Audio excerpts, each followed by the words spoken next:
Não para que falar muito.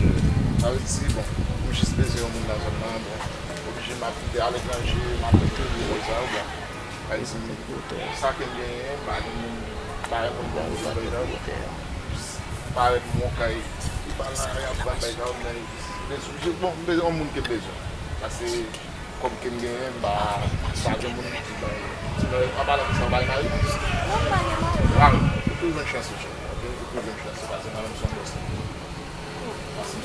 Para pasar para a vida, para a pesquisa inicial, para aplicar na vida, para poner as coisas assim. Ok, donc pas de question. Tu vas nada, vai. Não vai beijar, dá por gato, dá por mamãe, papá, foi sempre ali grande beijar assim. Isso é mais bom na vacância inicial lá, bom, de uma cai uma bala, mas desenho. É mesmo d'accord, oui, bien content de passer là, parce que nous avons diaspora et parce que la prochaine année, on va même comme ça, on va faire. Toujours une chance, tout bon, on va lever à terre, assim, Baby, como mati não? Cada vez que nós falamos que nós madame para que lá, não, cara, madame, mas não, tu logo bom dia, mas na pandemia vacances, não tem ici, não? Tem ici, acho. Mais moderne, na festa. Chance tout là, j'ai une confiance là, c'est la diaspora.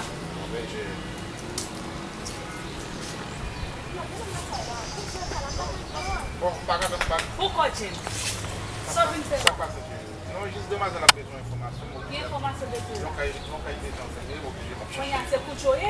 Não, pas de ça, j'ai un peu de camarade de informação. Ah, o que teve naquela de Timon e Marchech na área lá para você Cuchoye? Vai com ça, Eu mesmo comer. Para troisième. Maman, como vai falar o mês? Só eu mesmo. Madame Nunes chez maman. Qui c'est des Timon non même et pour venir parler avec moi creux dans la rue là.